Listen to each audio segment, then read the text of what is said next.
detective sergeant. You're assigned to Juvenile Bureau. A pair of fake talent scouts are at work in your city. Their victims, young girls seeking careers in Hollywood. The criminals are vicious and relentless. Your job, get them. It was Tuesday, May 7th. It was mild in Los Angeles. We were working the day watch out of Juvenile Bureau. My partner's Ben Romero. The boss is Inspector Bowling, Commander, Juvenile Division. My name's Friday. It was 10:13 a.m. when I got to 1335 Georgia Street, second floor. The squad room. Hi. Hi, Ben. Did you pick up that latest run the stats office made for? No, I don't think they got it ready yet. Notice there in the book it's been ready since yesterday. You were over there. You could have picked it up. What's the matter with you this morning? Don't you feel good? No, just this stinking cold seems to be settling in my chest. Miserable. Yes, sir? Can I help you? Oh, yes. I'd like some information, please. This is the Juvenile Bureau, isn't it? Yeah, that's right, sir. What can we do for you? Oh, mind if I sit down? I'm climbing those stairs. Takes your breath away. Yeah, sure. Here you are. Thank you. My name is Wayne Kenworthy, officers. I'm out here on the convention. My home is in Minnesota. Mm-hmm. Went out last night with some of the boys at the convention. We stopped at a bar down on your Alvarado Street. Alvarado. Alvarado. Anyway, we were drinking there, and the bartender got to talking to us. Finally offered us some pictures for sale. I got one of them right here. Let's see. Oh, yeah. Yeah, there you are. I paid him $2 for it.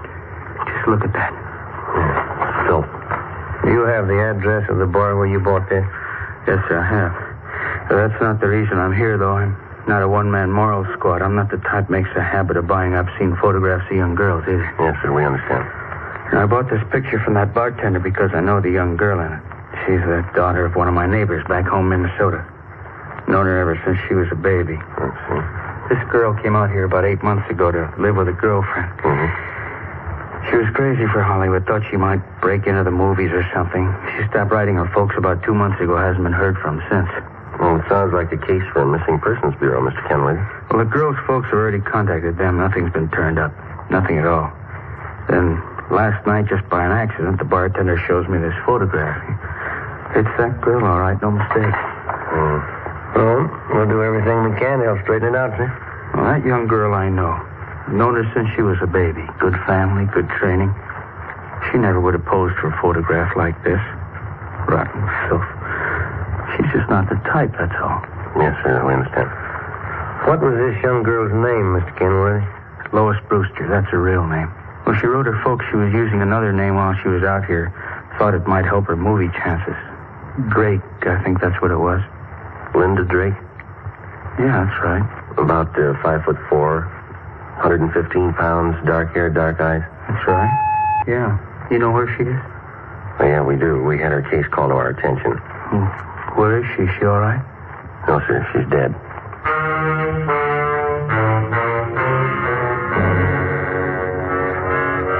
2 days before Mr. Kenworthy walked into Juvenile Bureau, the body of a young girl had been washed up on the shore just below the beach town of Venice.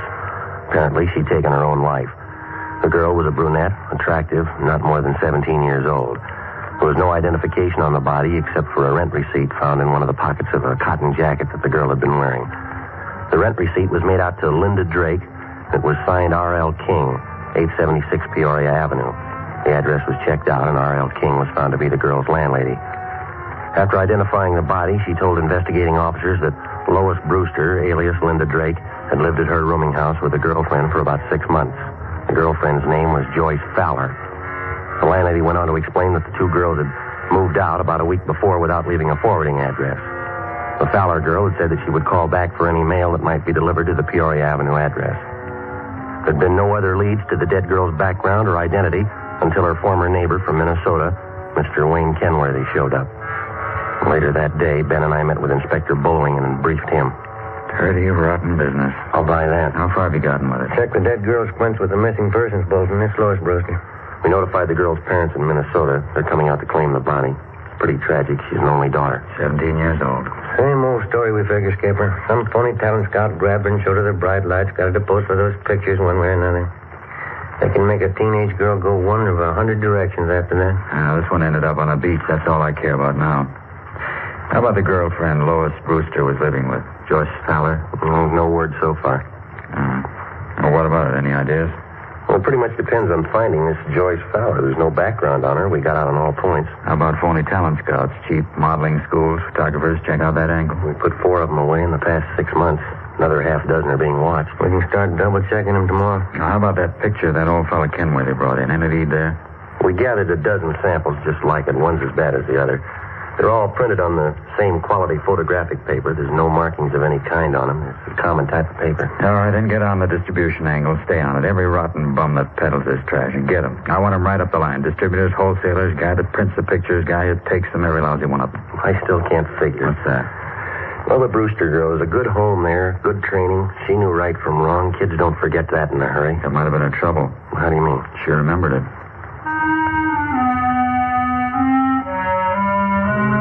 Wednesday, May 8th.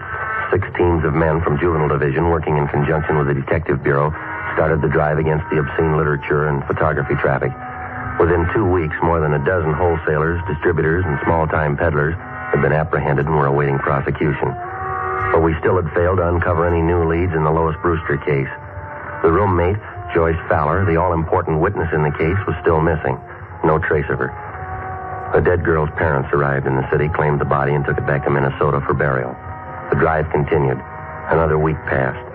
On May 29th, on a tip from a usually reliable informant, Ben and I checked out a small photographic studio on Sunset Boulevard, operated by an Emil Joseph Martin, who was sullen and uncooperative. We checked through his files. Just what I told you. A few special shots I keep filed away just for laughs. Once in a while, a friend drops in. I print one of them up for him. Yeah. Hold that one up to the light. Some of them are nice-looking dolls, huh? I print one up for my friends once in a while. What kind of friends do you have? Huh? How about this negative here, Martin? Do you mind printing this one up for us now? Sure, officer. My compliments. How many copies you want? One's enough. If you say so. Let's see. One of the best. I'll print it up right now.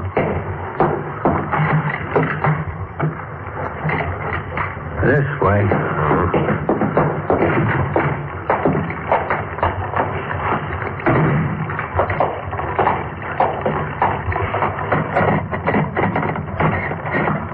This one's a real collector's item, you know. Yeah, right. A friend of mine got me the negative. $100 it cost me. Worth it, though. I'll make up a couple of prints for you, huh? One's good. Okay, anything you say. You want to get that light switch? Yeah. All right.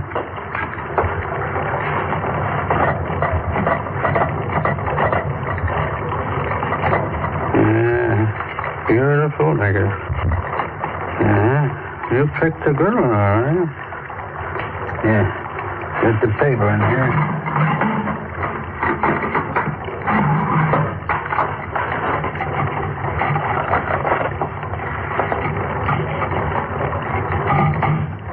Yeah, that does it. Okay, one print. That's all you want? That's all.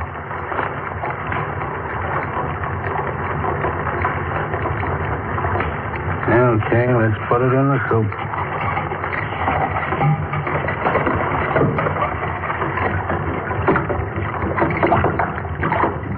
Yeah, I bet you get a kick out of this one. Real beautiful girl. How'd you happen to get a hold of this negative? You take the picture? No, a friend of mine got it for me. It cost me a C-note. There we go.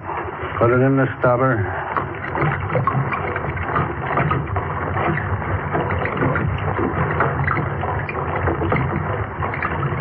There we go.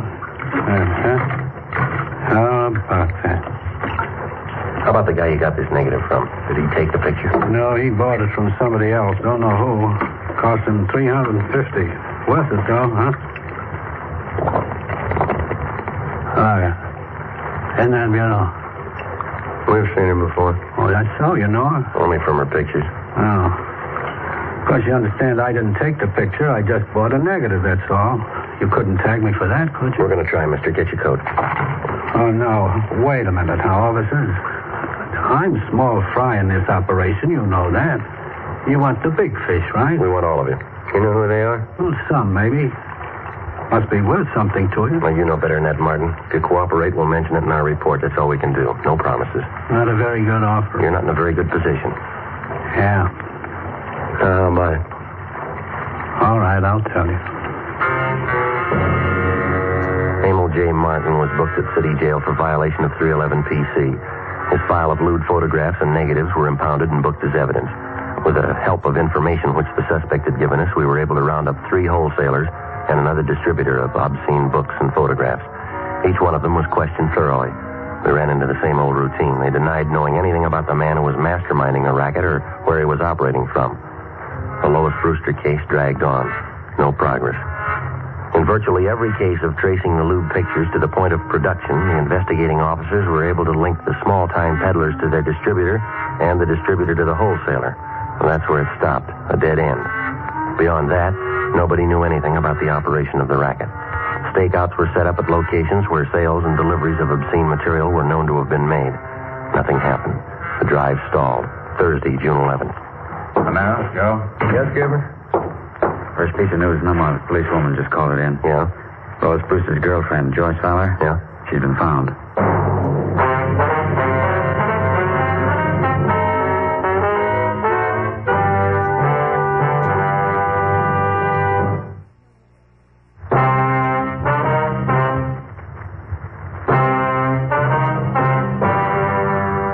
Like most organized crime, the traffic in obscene literature and photographs is a racket jealously guarded because of its heavy profit.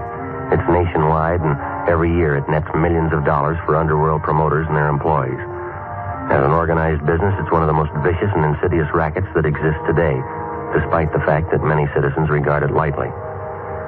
Thursday, June 11th, 10 a.m. Ben and I met with policewoman Paula Johnson.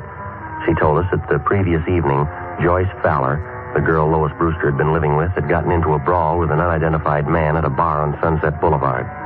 Police officers arriving at the scene identified her as the missing girl and handed her over to juvenile authorities. At 10:30 a.m., Joyce Fowler was brought to the interrogation room. She was a tall brunette, fairly attractive. She looked older than her age. Together with policewoman Paula Johnson, Ben and I questioned her. I was out on a date with this man. We were sitting at the bar, and he started saying things I didn't like. What a row, that's all. The man seemed quite a bit older than you, Joyce. Was he a good friend of yours?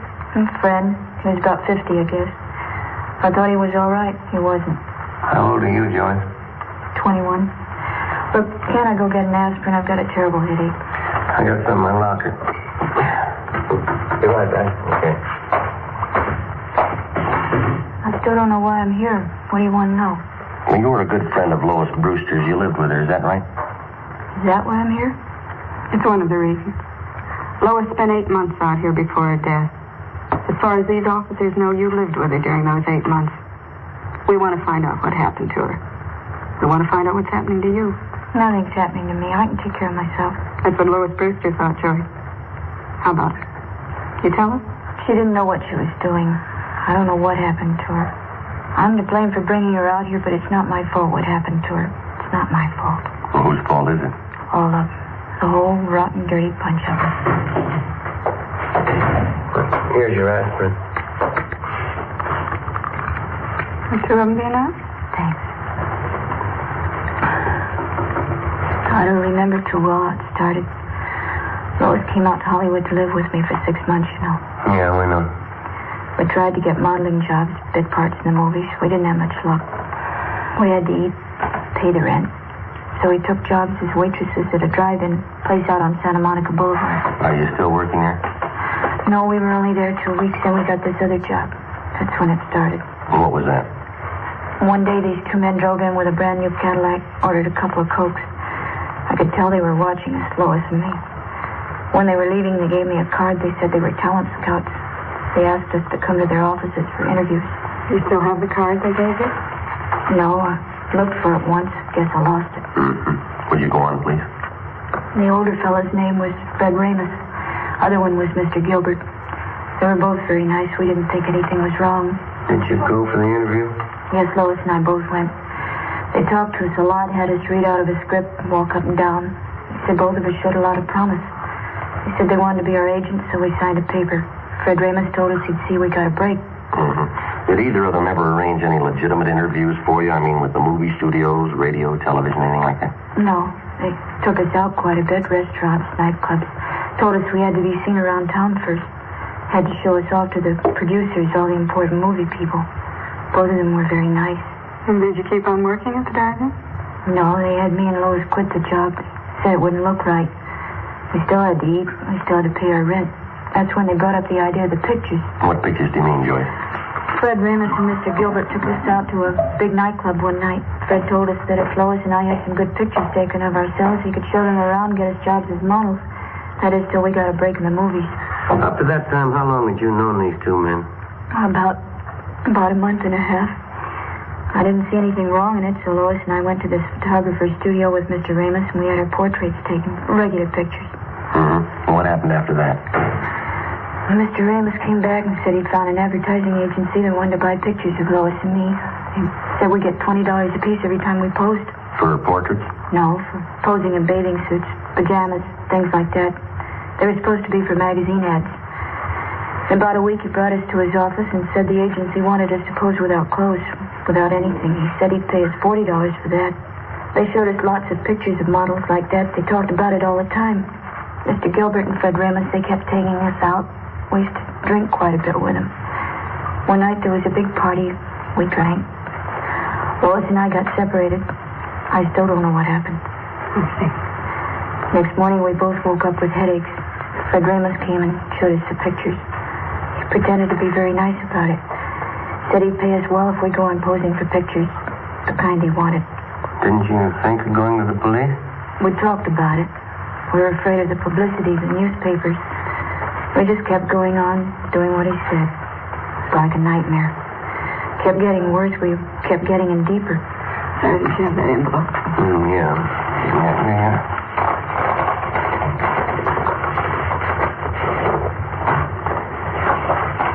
You recognize these pictures, Joyce? Yes. Mr. Ramos and Mr. Gilbert, they have you posed for these? Yes, that's some of them. We always drank a lot, so we wouldn't remember. That's not why Lois is dead, though. Those pictures aren't the reason. Well, how do you mean, Joyce? Ramos and Gilbert, they'd fix up dates for us. They said the men were their friends. 3 or 4 times a week they'd call. We had to go out with them. We had to do what they said. One morning we got home about 5:30 in the morning. Lois changed, said she was going for a walk. I went to bed. She left a note. I never saw her again. I see. Mel? Oh, yeah, just a minute. That long-distance call we placed to your home, Joy. Sure. Oh, thanks. Hello? Yeah, it's me, Joyce. Yeah, it was just a mistake. Yeah. How's Uncle Henry? Swell. No, it's all right. Don't you worry. Yeah, all right. I'll write you tomorrow. Yeah, bye. Thanks for placing the call, Sergeant. You're welcome. Glad to do it. Anything else you want to know? Yeah, there's just one more thing. Do you still have that note that Lois Brewster wrote before she died? No, I lost it. I remember what it said, though. Yeah. It said, I'm sorry. It was signed Lois. That's all.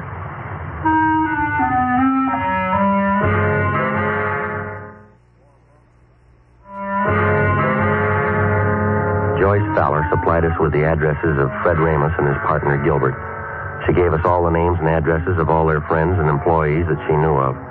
She also pointed out their offices and base of operations. Inspector Bowling ordered an immediate investigation into the background and business activities of both men. Previously convicted wholesalers and distributors of obscene photographs were called back in and re-questioned. We finally completed the missing link in the supply line from the peddler to the producer. 5 former workers for Ramos and Gilbert fingered them as head men controlling the racket. Their offices and studios were raided and their files seized as evidence. On June 18th, Fred Ramos and his partner Harold Gilbert were placed under arrest. What's the pitch, Sergeant? What's this all about? I think you know Mr. Ramos. You can't tag me on those pictures. You want to get your hat? It's artwork, legitimate artwork. My lawyer can prove that. He better be good. You bet he is. You know, I'm kind of surprised at you cops taking the word of somebody like that Fowler girl. She doesn't know what she's talking about. She's a psycho. Is that right? Why, sure. I tried to do something with her and that girlfriend of hers. I even signed up as her agent. They were hopeless. You've got quite a stack of negatives here. Pictures of both of them. 17-year-olds. They're just candid shots, you know. Spicy for my private collection. There's nothing wrong in that. I figured I'd give the girls a break, let them earn a few bucks. Yeah? Look, I couldn't have treated those girls better. I took them around, showed them the town. Both psychos. I never did trust them. Well, that's the big difference, Remus. Huh? They trusted you.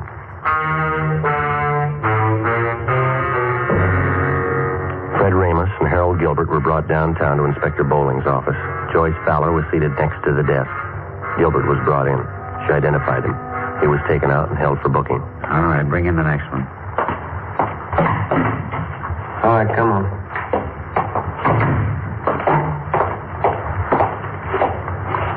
Yeah? Can you identify this man, Miss Fowler?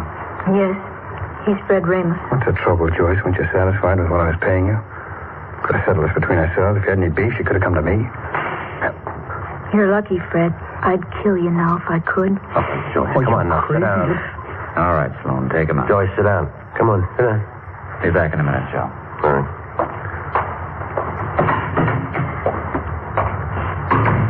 I'm sorry. Doesn't do any good. Are there any more? No, that's about all. You've helped quite a lot. Yeah, I'm glad I could do it. Is that all, Sergeant? Well, for now, yeah. You'll have to testify at the trial. After that, the juvenile court's going to keep in pretty close touch with you. I see. Aren't you going back home, Joyce, to Minnesota? No, it'd be the same old thing. My aunt'd be glad to see me for the first week. Then she'd start all over again, hollering at me, picking. Wouldn't be any use. What are you going to do out here, Joyce, you know? I know a nice fella in Santa Monica. He's going to get me a job at a brand new drive-in. Cute uniforms. But I don't think juvenile court's going to let you take a job like that, Joyce. I hope so. A lot of talent scouts go there. Radio, movie producers. They might notice me. Yeah? Never can tell. Might lead to something.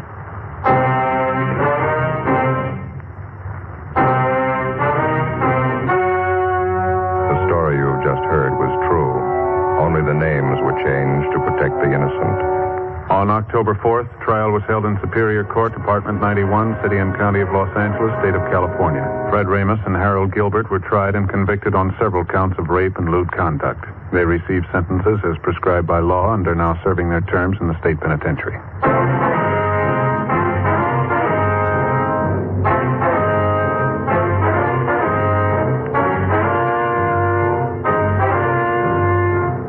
You have just heard Dragnet, a series of authentic cases from official files. Technical advice for Dragnet comes from the Office of Chief of Police W.H. Parker, Los Angeles Police Department.